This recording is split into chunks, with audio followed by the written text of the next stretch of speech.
Good afternoon. My name is Evie Freeman. I'm a former secretary of USBBY and currently serve on the IBBY Executive Committee. I'm very pleased and excited to welcome you to this fifth general session. This afternoon's esteemed panel will discuss graphic novels. We have the perspectives of publishers, editors, authors, and illustrators as we explore this very popular genre of children's literature. The panel will be moderated by Mark Siegel, who illustrated the award-winning To Dance, a ballerina's graphic novel written by his wife, Sienna Cherson Siegel. Mark is editorial director of First Second Books, a publisher of graphic novels for all ages. Mark will introduce the panel members. Hi, everybody. Thank you for having us here. Thank you, Jenny and Gina and everyone who's had a hand in making this happen.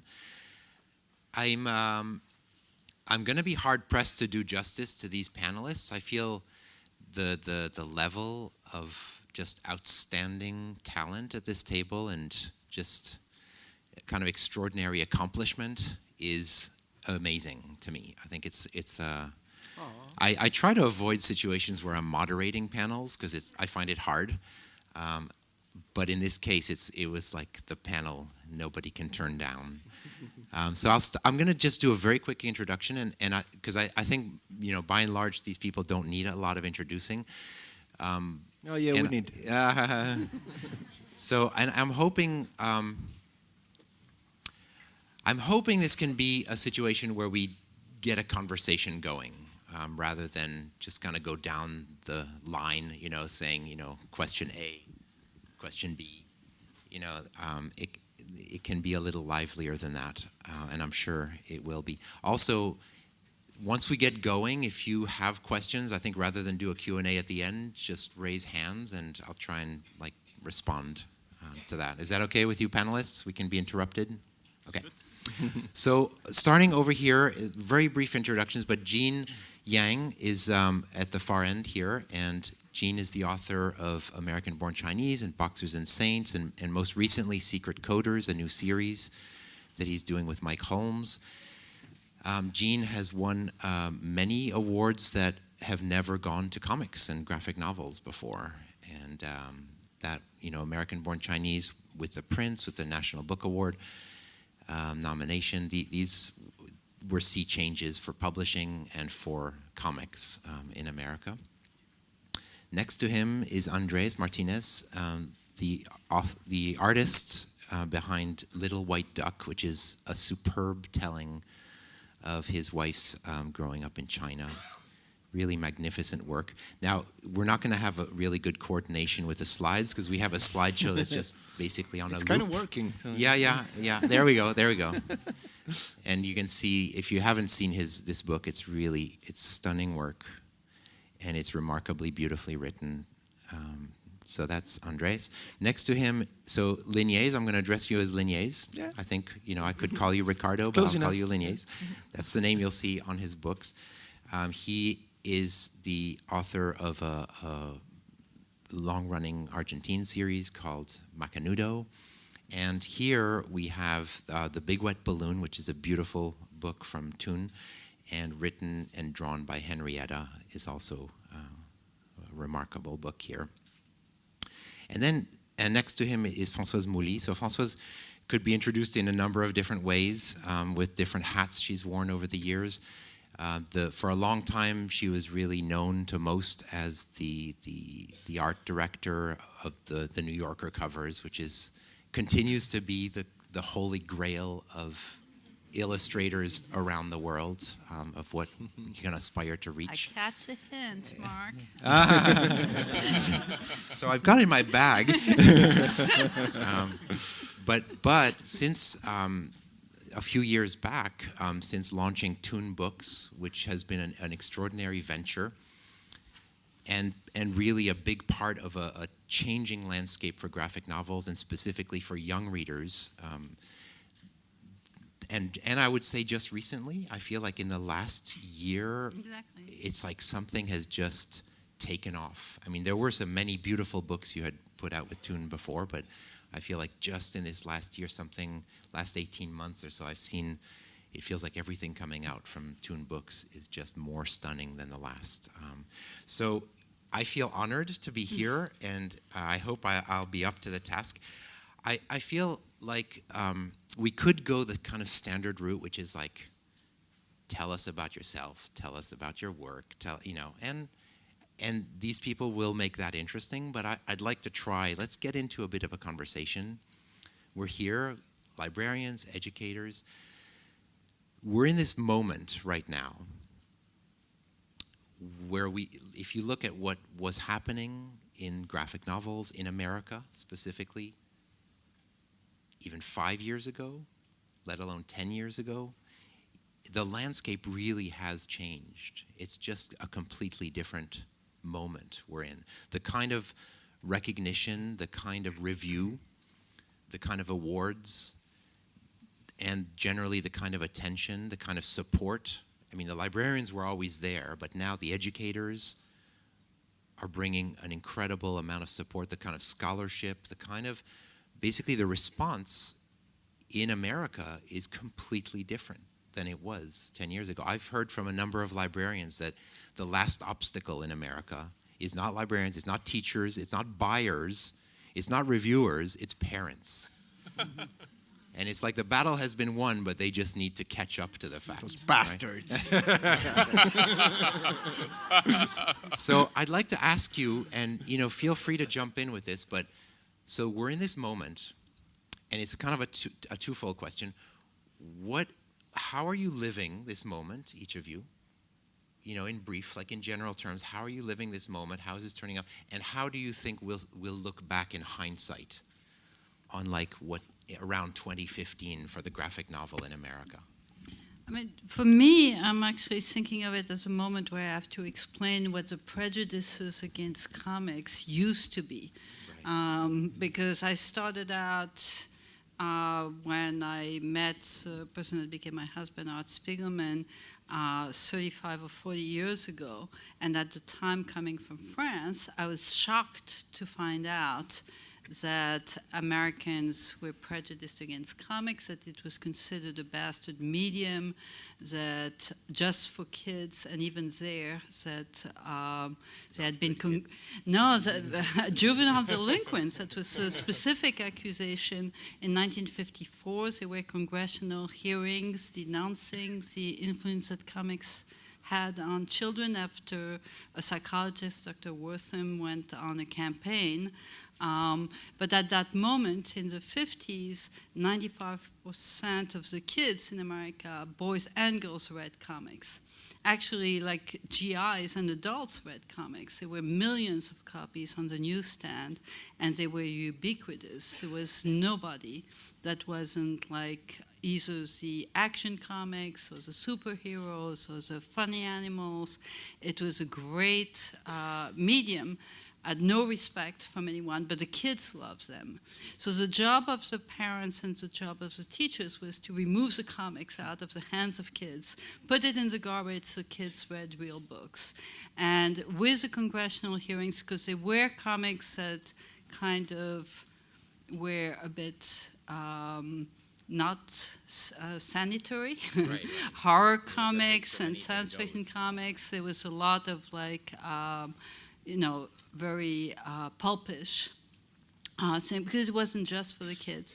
But after the sanitization and the comics code, the superhero comics became very formulaic. It was just the same story over and over again. It was Marvel and DC. They stopped being any humor comics, so girls had nothing to read because they weren't that interested in superheroes. And by the time I arrived in the US in the 70s, there had been underground comics, which were all like Sex and Drugs and Robert Crumb, and they were fascinating, but certainly kids had nothing to do with that. But the legitimization of comics is something that I fought for many decades. and in some ways as born fruits, because now there are graphic novels and comics are real books. After Maus, it was Persepolis, and there were a number, certainly Jean's work, as you mentioned, getting a lot of prizes, and it became imperative to say, but comics can also be for children. Don't lose track. Having said that they weren't just for kids, Exactly. now you're saying, but wait, they're also for kids.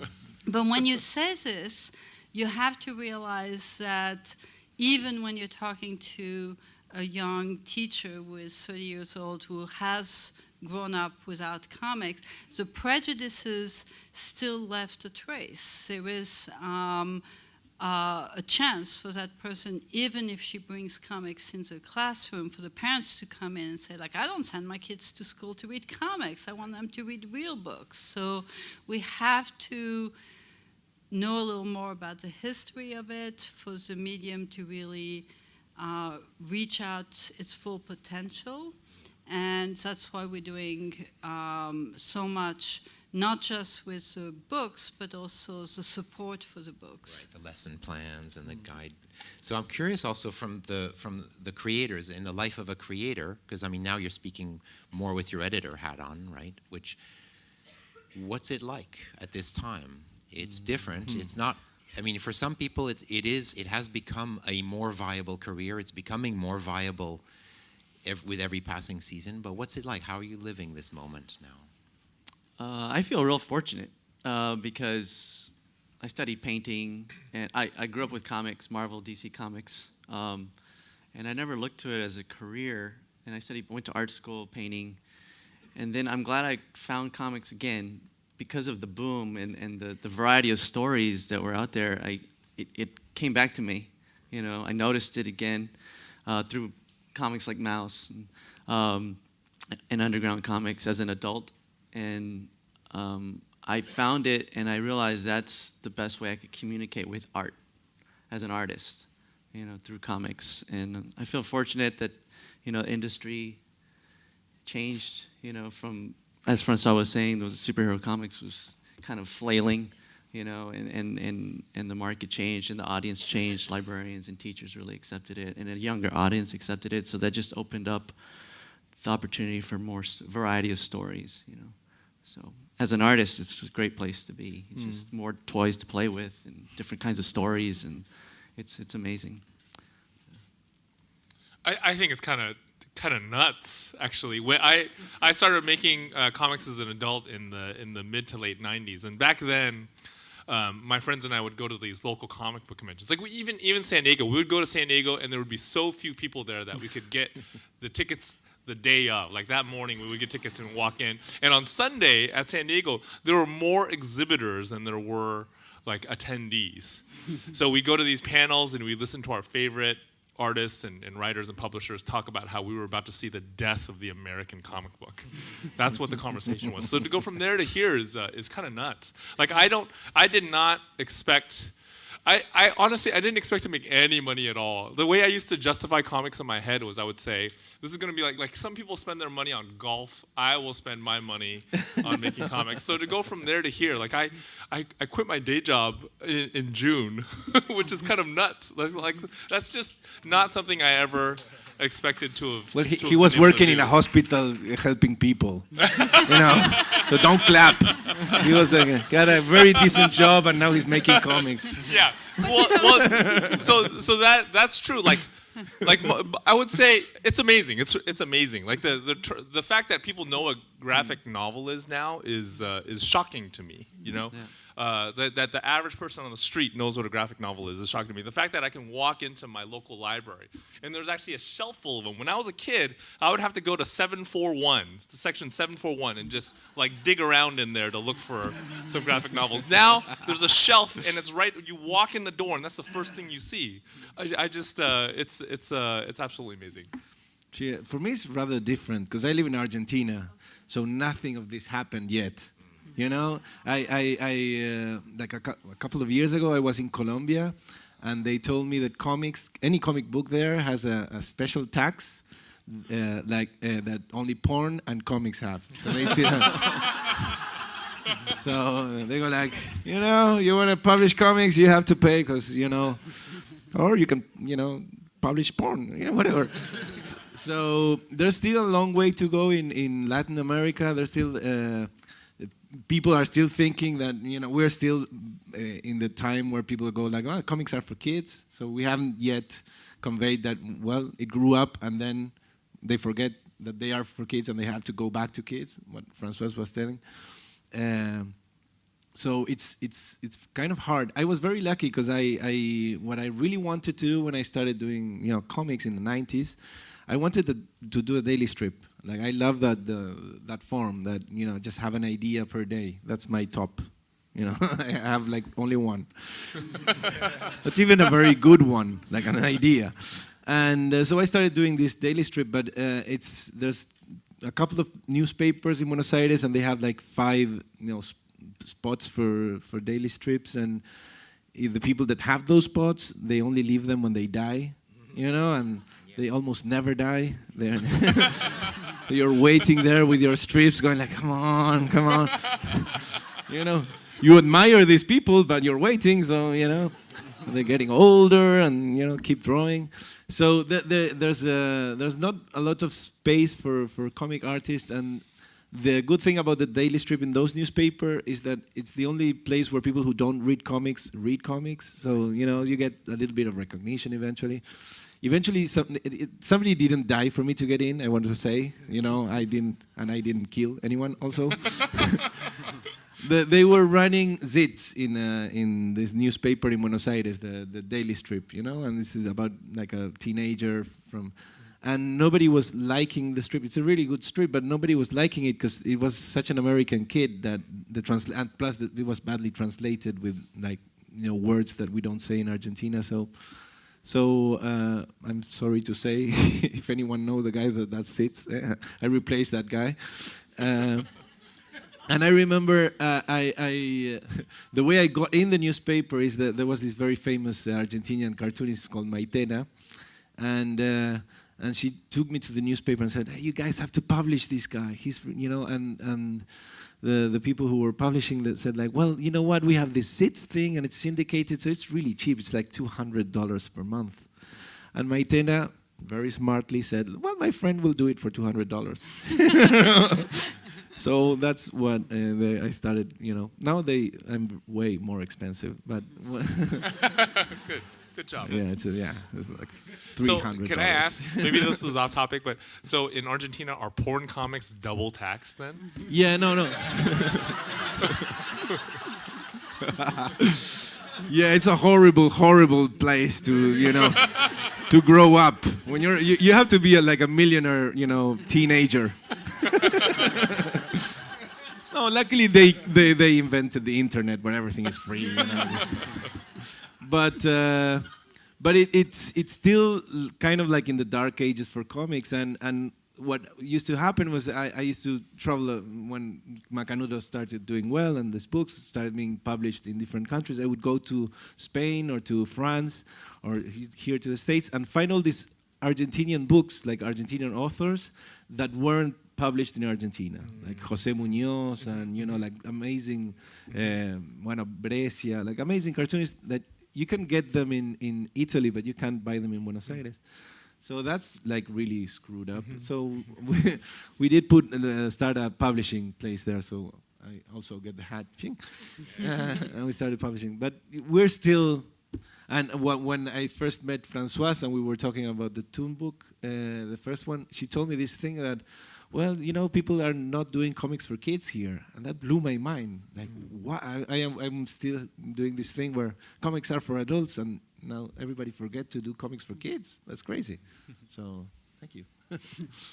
Well, I mean, you know, with First Seconds, that it's also what you're trying to do is to bring, because in Europe it never quite stops. It was always a dual public, both comics being taken seriously for adults and albums that could be read by grown-ups, as well as magazines that you would grow up as a kid and get hooked on Asterix or on Tintin, on the other characters. But I am grateful to people like Jean or Andres or Ricardo or you, because I can see how the lure is when you have chosen a career as a cartoonist to try to get the recognition of wanting to get the Pulitzer Prize or wanting to get,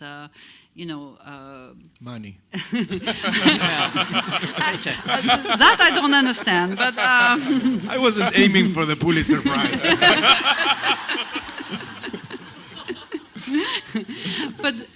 but if there is something that has gotten as little or as low a level of recognition as comics, it is whatever is done for children. In literature, it's similar kind of discriminations, that if it's for kids, it's not serious and it doesn't have the same kind of literary quality, in spite of the fact that Alice in Wonderland is one of the best book ever, being celebrated here now, and certainly Mark Twain wasn't writing for children. I mean, there's a fluid separation.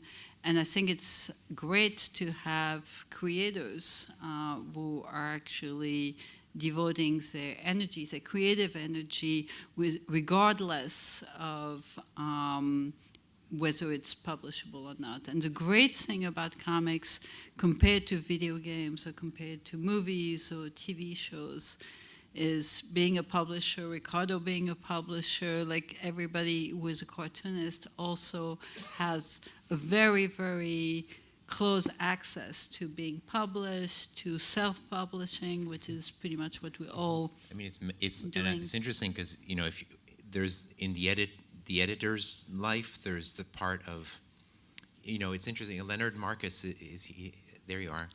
So it's great you're here. I mean, if you think of Ursula Nordstrom, you think of some of the great editors, and in prose, not just in picture books, but like the Maxwell Perkins, the people who, I think with Ursula, there was definitely this vision of children's literature, as great work, right? And so and inside of her vision, people could actually rise to the occasion. I feel like we're in that moment now where, and part of it is there's this drive to quality, and why I think some of us who would be in other fields of publishing, we would be competitors, but we're actually in a shared mission of like pushing for the best, and I feel part of it is there's many pieces that are in this kind of confluence right now, and I feel like it's at this table, it's portrayed at this table, but there's the first and biggest piece is the creative piece, but then it's like the publishing world has been kind of rearranging itself to fit this moment. The academic world, the kind of, I know with Jean, I remember going around on tour boasting about American-born Chinese had 90 course adoptions. And then the academic guy responsible at Macmillan came to me and said, "What are you talking about?" He's like, "There's like 3,000 course adoptions." And that year by year, where the scholarship and the kind of study, the kind of serious review, in other words, the conversation that's elevating, and it's no longer, we're not talking superheroes. It's like now there's everything, and so that we saw that happen in Asia, we saw that happen in Europe, and it's like we're now happening. I'd like to turn the conversation a little bit to the medium itself and the craft of comics, because there's a lot of language to explore the craft of prose, the craft of poetry, and we're kind of discovering how to talk about the making of comics. So I think with every medium is a constraint. I think a true artist craves constraint. It's actually better for an artist to have the right constraint than to have unfettered freedom. And music is a constraint, movies are a constraint. Let's talk about comics. Like what is the constraint? What is the freedom in comics? As opposed to writing prose, writing screenplays, or just illustration. Do you want to take some of that? Yeah, to me, the one thing I fell in love with comics when I was a kid was that it had like the best of two worlds that I really like, and that I am a big, obsessed consumer of. Is I love movies and I love literature. And then with comics, you had like this mixed of, because in movies you are seeing like the skin of a story, you know, you're seeing the characters, how the story happens to them. And with a book, you don't get like any, aesthetics of the story. You just get the inside workings of that story or of that character or whatever happens. But when somebody is making this thing with words and pictures, and it takes you from one place to another, and it's doing something aesthetically to like impact you, and also something literary to impact you, and then it becomes a third thing, like a new thing. And I remember reading Maus or reading Persepolis, and how those books affected me was very different than the way Schindler's List affected me. Like both, they was very different, and I think the reason was that in Schindler's List you saw Liam Neeson, or you saw the face of Liam Neeson. You saw Schindler. You saw someone that wasn't you that was going through that. But with Maus, with the characters being so abstract, and so just 2 points, and the way I see you is I see your whole face. I see like you're like Liam Neeson right now to me. He gets that a lot.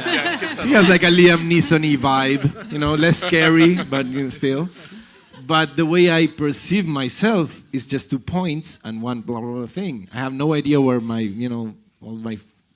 I'm very young. I think I'm very young, and when I see myself in the mirror. You look like Liam Neeson too. Yeah. Oh, thanks. Got that going on. But so for me, when I was reading Maus, it was easier to go into that to relate to that character, because I could feel the space. I don't know. It's just. When it's well done, the comic medium is just, it's really impactful, I'm just, so I like that thing about comics, I guess. I think part of what I find magical about comics as a medium compared to all the other media is, when Jean did this strip, it's just the simplicity of means being done by a person, and you see the handwriting, so it's really... It's really, that's what you get from a book as well, is communication from one person to you. But the fact that it's actually manuscripts, the words and the pictures are done by the same hands. That's why I tend to believe that it's actually, with the exception of maybe Munoz and Sampaio, a few people who are used to working together, it's usually one person who has a way to get you through symbolic language. It's as much interpretation. I think a lot of time people misconstrue and think comics, it's like a caricature, it's too simple. And it's simple the way poetry is a few words. It's distillation into symbolic language, and it's just as abstract when Ricardo is talking about the face being 2 dots and an ear. It's not an analog representation, but it's a symbolic representation of a face. So you have to imbue it with the emotion and with the feelings. And it forces you, it's abstract thinking at its most powerful, to get to you bring all the texture to it. You were talking about skin of the movies. You bring all of the smell and the auditory and the skin, so it becomes a 3-dimensional inhabiting of the story, and it's a communion. Like cartoonists, actually, you could imagine a writer in his turret who isn't even aiming at being published, but cartoonists want to communicate. And even though they're very asocial, they are using pen and paper. And I fell in love with the possibility of the medium when I read Prisoner on Hell Planet, which is a strip that Art Spiegelman had done about his mother's suicide. And at the time it was published in an Underground Comics, and I had met him casually. And I couldn't believe the emotional impact of somebody talking about a topic so wrenching and so complex and expressing his emotion on paper, in a work of art and literature, and it's been true ever since. The the facts that it can be, it was throttled for a long time because it was published in the newspaper, and it was published in comic books with editors and publishers. But since the 60s and 70s and Underground Comics, and it's been self-publishing, and artists like Gene can just write a strip without quite having somebody over his shoulder saying, you can't say this, you must not say that, you can't use this word. Like Ricardo has tried to talk to editors of daily strips in the US. That medium is a whole other vehicle, because you can't say any of the things that you want to say. Yeah, I think there's a little bit of a chokehold on the daily strip, which is such an American form of comics that it's kind of heartbreaking for me, because it was pushing the envelope for a long time, the daily strip, from Little Nemo all the way to Charles Schulz, and you were talking about abstraction, and now we all understand, like Charlie Brown's big round head as a head, but on the first strips that they used to run, sometimes the correctors wouldn't understand the drawing, like what is this? So a lot of those strips are Charlie Brown has only one eye, because they thought the other eye was, they couldn't understand it. Oh, there's a little dot there. Blip, blip. So but yes, it's I don't know. There's something that it's really moving about this, and there's also about comics these things that you are pushing the story forward by reading. It's not like a movie. You can press play. It's not passive. It's like it works. It's very and that you learn. It's very deceivable, because people say, it's for kids, but there's a thing that you're doing with your mind there, and you're moving these characters. And I remember my father-in-law, whom I was very afraid of, because you're a cartoonist dating someone, you're not the best catch. You're not in Argentina. It's not like, yeah, you're dating a cartoonist. So I wanted to kind of impress him, and he was very much into, he was very interested in the Second World War. So I went like, this is my chance. So I gave him Maus to read. I went like, this is going to make us, Federico, I brought you this. It's very interesting. It's about Second World War. And then the next week when I met him, I went like, well, did you like it? He was maybe 60-something back then. And, well, did you like it? What do you think? Still scared. And he went like, you know what? I couldn't read more than 20 pages. And I went like, why? Because I don't know how long I have to look at the drawing. Because he had never really read comics, so he was like, okay, enough? Can I go to the next? Did I see everything I have to see here? Am I going to not understand the book if I don't see the things? So it's... And it's interesting, because the other case is true, where sometimes, when we, I'm sure you've run into this, but, we meet people who are not, like, comics just doesn't do it for them, and sometimes, and I've seen this happen, where somebody will they're obviously turning the pages too fast, and they're not actually reading the pictures. They're just kind of going from word to word, and they're like, but it makes no sense. It's like, I can't. Well, actually, talking about the prejudice against comics, I was trying to find the scientific studies that were weighing in favor of reading comics or against reading comics, and now there are quite a few. But at the time, even when I started wanting to publish comics for kids, because I couldn't find any for my children, there were very few. And there was one in the 60s where what they had done is that they had studied children who were reluctant readers, not very fluent readers, and they had given them some kind of reading test. And they had a control group that read real books, and then they had the ones who read the comics, and then they gave them another reading test afterwards, while timing them while they were reading the comics. And the conclusion was that reading comics actually was detrimental for those readers, which was so completely counterintuitive. It really didn't make any sense. So rather than just reading the conclusion, I looked it up and I found the study. And the methodology was they were timing the kids, how long they were taking to read, and they were only counting reading as looking at the text. Anytime they spent looking at the pictures, they deducted it, subtracted it as saying as non-reading. So of course, by the standard of the methodology, like comics were bad because they were distracted by looking at pictures. So I think you have to. Yeah, I've run into like plenty of people, including not just anybody but my father and everybody I knew. And at some point, like with art, we went to meet Philip Roth, who was lecturing about literature and Nabokov, and he also had the same kind of reaction of like, he said like he was very moved by it, but he didn't know how to read it because he didn't know how to look at the pictures. But I mean, you had to say, but you just did, you know.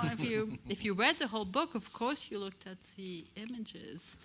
Yeah, I was a reluctant reader growing up. I'm the elephant in the room.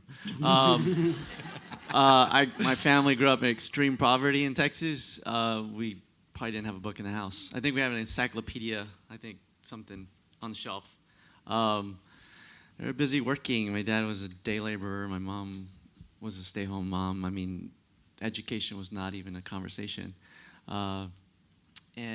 But we could afford comics, and my uncle that lived next to us with my grandparents had comics. I mean, they were like 25 cents back then. That's something that we could buy. So I grew up reading that.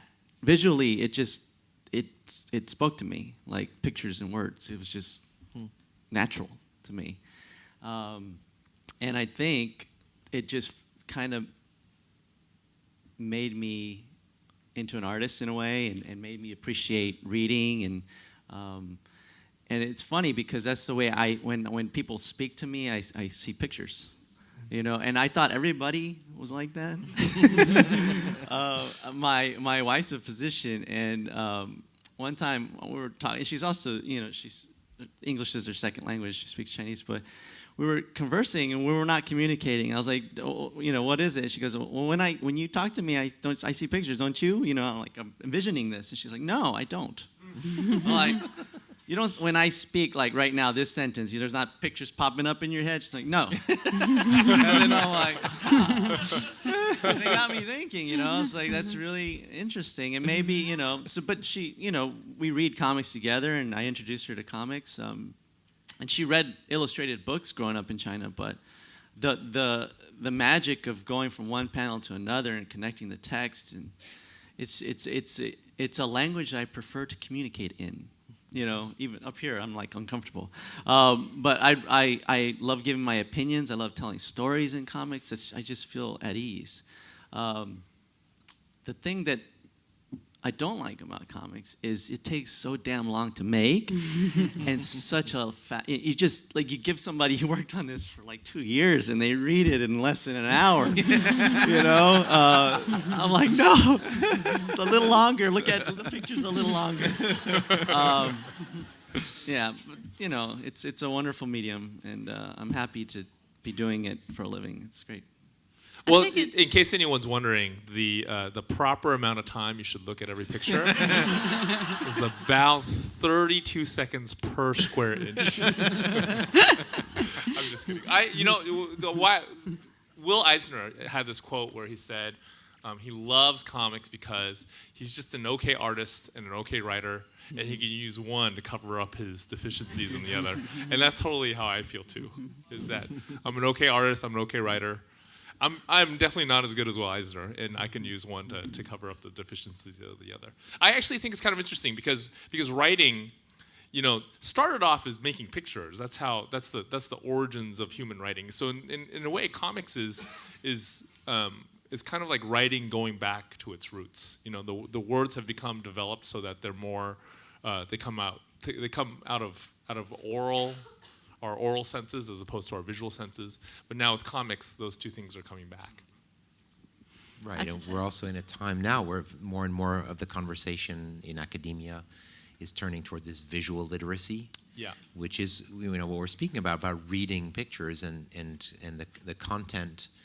It becomes more about, like you said, about connecting to another human mind, and then it's a matter of like what depth or what shallowness, what fineness or what coarseness is behind the work.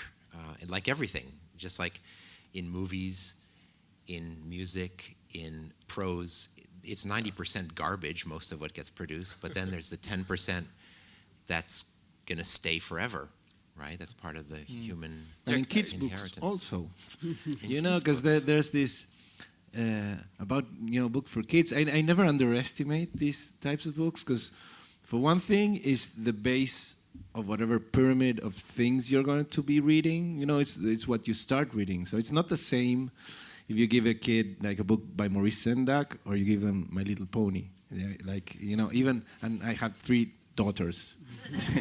They like those fucking ponies, but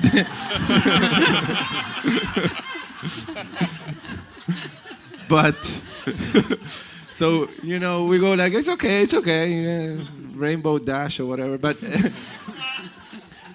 I really pay attention to what we read to them while they are going to sleep. Right now we're in the middle of Bone, and I can't wait to go back home because I read Bone when I was maybe 30 or something like that, and I read it as a grown-up and as a cartoonist, going like, oh, this is very interesting.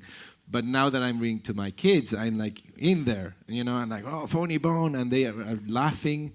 So I pay a lot of attention to what we read to these kids, and to my mind, I am not especially interested in books that tell them how to behave well or how to be good, because that's kind of what their parents are there for. Be nice to your little sister. I don't need that in a book. I just want to, when I write a book, I want to write a book that will kind of excite them to go and find another book.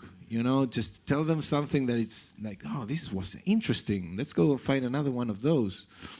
As long as they don't have to be taxed for it or anything. Yeah. You're freaking out on the tax thing. It's So why don't we, let's a open up the Colombian conversation. thing, it's a strange little country, Colombia, and they had their weirdness over the We're years. going to open up the conversation here. There's some hands going on. Yeah. I come from Canada, but I was raised in French language, so for me, bande dessinée, cartoon is part of my culture. I was an expert of Tintin at 10 years old, and Asterix, I went to a television show, linking us all.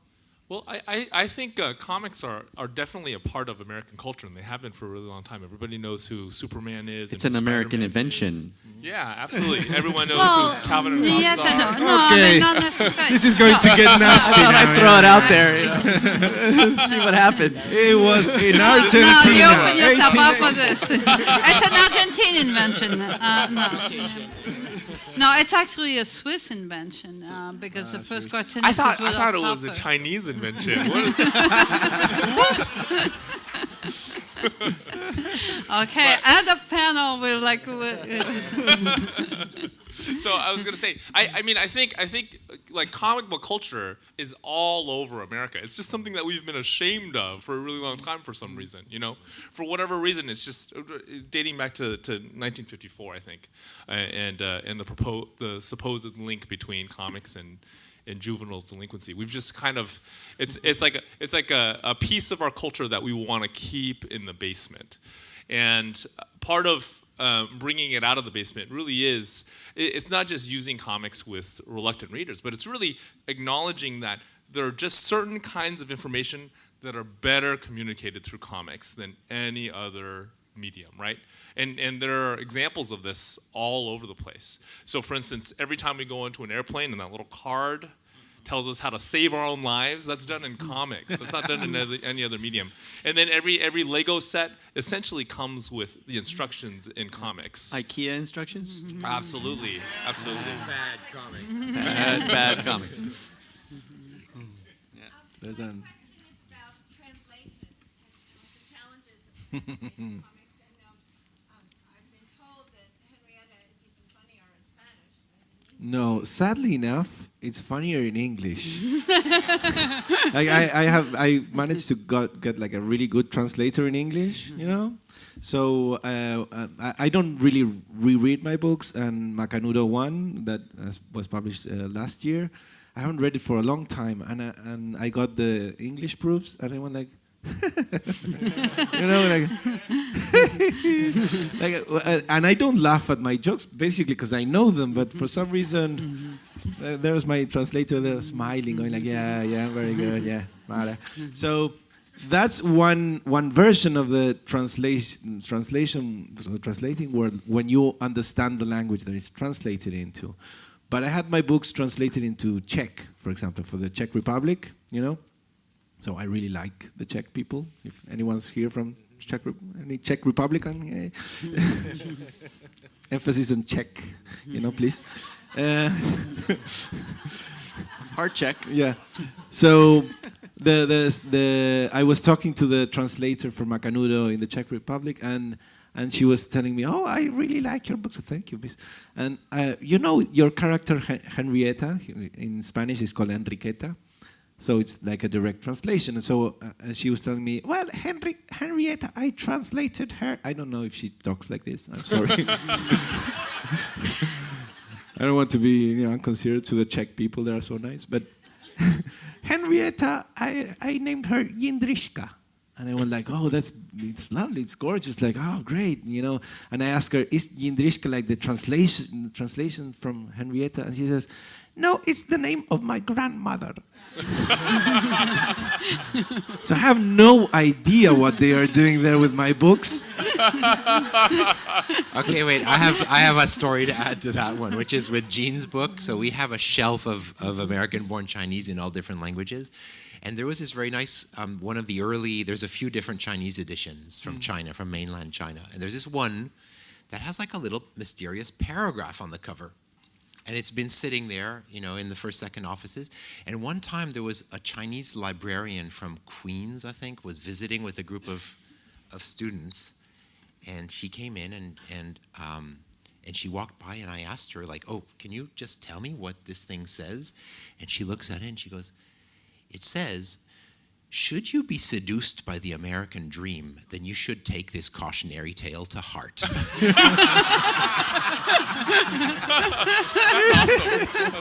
Can we start including that in English on the American version?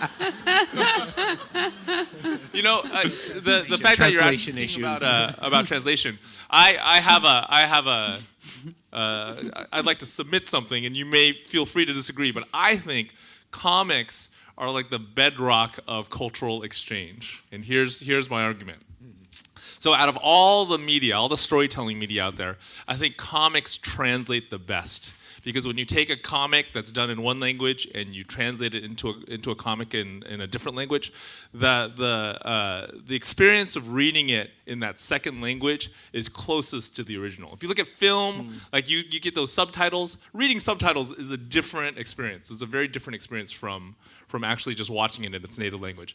And even like voiceovers, as good as a voiceover can be, it's not the same, right? You can tell. And then with prose books, when you translate it, every single word that you read is through the translator. With a comic, you at least get the author's hand, right? You at least see his or her art style, you see his or her pen moving across the page, just like the readers in the original language do. I think it's true that with comics, words are only one of the parts of the symphony, so that you get all of the other input from the facial expression, from the body gesture, from the size of the lettering. It has challenges because you have to have good translator and good letterers, because that sense of the hand of the artist. But one of the real plus of publishing comics, as complicated and as difficult as it is that you get great readers. You get readers that will go over and over and over and read and find every single detail. It's like, yes, you spend 2 years on something that's read in like 10 minutes, but also, I remember this from being a kid. That's the thing, is that when I grew up in France with albums, they were very expensive. We didn't own all the Asterix or all the Boule Bill and all of the albums, but we would go to each other's house. And the first thing you do when you get to your friend's house is to read their comics, because when they come to your house, they read your comics, and you spend so much time with those stories, because there's a lot of hidden details. Like the cartoonist does, by necessity, invest a lot of time, even when they do a daily strip. There's all of this like sweat and labor that goes into the storytelling that is savored by the readers. As long as it's not Philip Ross, it's really like. Yes. I'll bounce off that. I have a question about content for Jean Yang. In American Born Chinese, you use the story of the Monkey King with great effectiveness. And he finally sends Monkey on the journey to the West to get the Holy Scriptures, Buddhist scriptures in the Chinese version. Their reward for that journey is a nativity scene. And I'm curious why you That's thank you for reading my book so carefully. I think, like, That's yeah, awesome. That's right, awesome. right Okay, now, so- people so who I haven't read the love- book, people who haven't that's- read the book are that's- going like, what? I love the Monkey King. I grew up with the Monkey King stories. I always wanted to do like a comics adaptation of Journey to the West. But then when I looked into it, everybody has done a comic book adaptation of Journey to the West. In Asia, in Japan, in China, he's so popular that almost every working cartoonist has done their own version. Like Monkey King is so popular, he's his own genre, you know? Like we have action, adventure, and romance and sci-fi. They have action, adventure, romance, sci-fi, and Monkey King. Monkey King is his own thing. So I just thought, like, I gave up on the idea because I just thought all these amazingly talented Asian cartoonists had done their own versions. There's no point, like I'm not adding anything to the world by doing a straight adaptation. So eventually I hit on the idea of using the Monkey King as a way of talking about the Asian American experience, because I figured none of those Asian guys and gals have ever been an American, so this is something new. And the way I did it was I wanted the Monkey King story to be like almost like a mythological foundation to everything else that happens in that book. And because it's about Asian American experience, because the Asian American experience is not completely Eastern or Western, I felt like I had to incorporate Western elements into that narrative, right? To make it Asian American, and the four creatures that you mentioned, who are like Christian scholars believe that they represent the four Gospels. They also predate Christianity. They show up in European pagan art and literature. They're just deeply Western characters. So I wanted to add those in. And then for the nativity scene, you know, in the Bible with the nativity scene, we think of when we think of the wise men, we think of 3 wise men because there are 3 gifts. But if you look at the actual text, it never says how many wise. It never even says they're men, right? It's just these journey, like these people who come from the East. And I feel like, this could be me just reading into the original text, but I feel like the reason why it's left really vague, the Magi are left really vague, is because you're kind of invited to put yourself into those shoes, regardless of where you are, like your cultural of origin, you know? So I just thought that would be a really good connection point. I was trying to bring together East and West, and that nativity scene, the anonymity of that nativity scene was a good connection point. Actually, when we launched Toon Graphics, which is comics for visual, we say like books for visual readers, for slightly older readers, I realized published a book by Neil Gaiman and Lorenzo Metodi, that's Hansel and Gretel, that's fairy tales. We publish Greek mythology. The Fred books take the English stories. Real true poetry. In Henrietta, written and drawn by Henrietta, it's a story of Narnia. And when I was talking, I realized like it's all the different forms of literature, including like oral literature and mythology from different countries being mixed together. And talking to a teacher about the book, one of the books at Toon Graphics that we're doing, and he was telling me that he was using superhero comics in his classroom, even though the quality of the comics was not like that high, but one of the things he felt was very useful is that those stories get told over and over again by different creators, and that in and of itself is great for the kids because it doesn't have the authorial authority of just one person, and that's a way to do it. Myth-making, really. It's a myth-making, and it's what we all share in, and it fuels the imagination. A lot of the artists that I work with at the New Yorker also work in animation, and they also find their stories as they come up with the new stories of the 21st century in reading like Greek mythology, Norse mythology, fairy tales. All of these have common roots in those stories, and I think because in the comics so much is in the individual telling, it's great when you take a shared story and you're telling it your own way. You're also giving your reader an encouragement to tell their own version of that same story. This is great. I mean, it's too bad we don't have a couple more hours here. So we're out of time. I know there were other hands. I'm sorry about that. But before we go, could we quickly go down the line? If you could each recommend, this is specific, it's not just any good graphic novel, but specifically a graphic novel, not of your own, that for educators, something that you feel has a lot of richness for teaching purposes. You want to start at Gene's end? Oh, you're gonna start with me? Oh, yeah. You know, You can't say mouse. Can we say, you have to Yeah, say yeah, one? you don't have I'm not to- gonna say mouse. I'm not gonna say mouse. I love Usagi Yojimbo. It's a series of graphic novels done by a Japanese American cartoonist by the name of Stan Sakai about a samurai rabbit.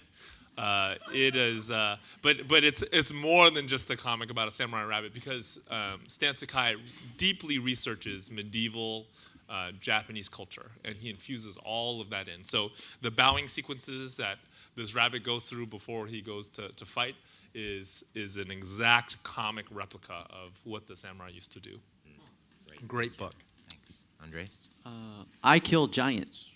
It was printed by Image Comics. Came out of nowhere for Image Comics, I think.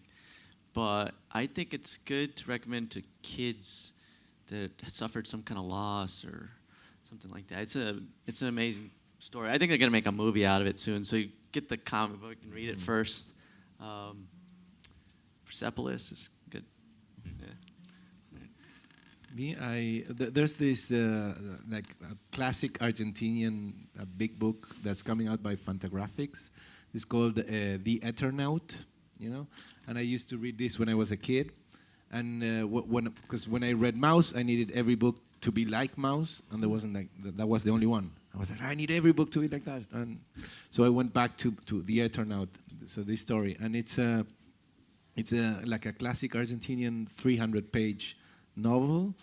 It's science fiction. It's about this snow that suddenly falls in Buenos Aires, and as soon as the guys are going out into the snow, they see that people are dying by touching the snow. So, and that ends up in